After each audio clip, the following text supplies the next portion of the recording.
Bonjour à tous. Aujourd'hui, on va vous présenter un seinen thriller du nom de Immortal Hound de Ryo Yasuhashi. Dans l'univers de ce manga, l'homme a su évoluer de telle façon à ce qu'il devienne immortel. Le simple fait d'avoir un rhume peut donc être soigné tout simplement à coups de balles dans la tête, vu que l'on ressuscite après. Mais cette immortalité va être mise en péril avec l'arrivée d'un virus, le RDS, Resurrection Deficit Syndrome, qui a pour capacité de supprimer cette immortalité. De plus, aucun vaccin n'est encore connu à ce jour et on ignore encore l'origine de ce virus. Les seuls renseignements que l'on a à son sujet, c'est qu'il se transmet d'humain à humain. Après cette grave crise, l'ONU va donc donner l'autorisation à la police d'éliminer ces individus qui seront appelés vecteurs. Et aussi, elle va créer une unité spéciale menée par l'inspecteur Kenzaki qui aura pour but de traquer ces personnes. Mais la tâche de Kenzaki ne va pas être de tout repos, car face à lui, une combattante aux capacités et aux armes exceptionnelles va surgir et va avoir pour mission d'exfiltrer et de faire disparaître ces vecteurs.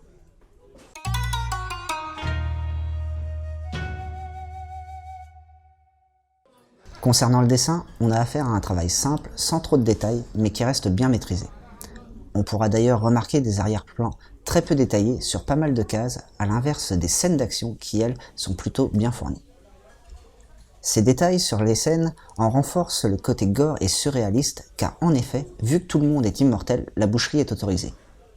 Pour ce qui est du découpage des cases, on a quelque chose de très dynamique sur les scènes d'action, avec des juxtapositions, et aussi un découpage très structuré sur les scènes de la vie quotidienne.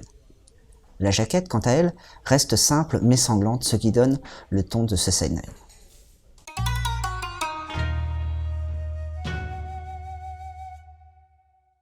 Ryo Yasuhashi nous avait habitués à un style différent, car il est l'auteur de Uwakaki, un seinen sur fond de comédie romantique. Il est aussi l'un des fondateurs du magazine Philo, aujourd'hui appelé Arta, où l'on peut retrouver entre autres Bride Story. Pour ce qui est de mon avis, on a affaire à un bon thriller, qui pose les bases d'une bonne intrigue, avec plusieurs histoires en parallèle qui cherchent à se développer. Comme par exemple le moyen de transmission du RDS que l'on découvre au fur et à mesure et qui, pour ma part, m'a pas mal surpris. J'ai d'ailleurs hâte de voir comment ce virus a été créé. Il y a aussi le passé de cette combattante, qui reste pour le moment obscur. On a donc un bon titre, qui offre pas mal de perspectives. Si vous avez apprécié ce titre, je vais pouvoir vous conseiller quelques œuvres. Tout d'abord, le film Highlander avec Christophe Lambert, car, comme dans Immortal Hound, on a affaire à des immortels et des combats sanglants. Ensuite, Pupa, où l'on a aussi affaire à un virus qui ne tue pas directement les gens, mais les transforme.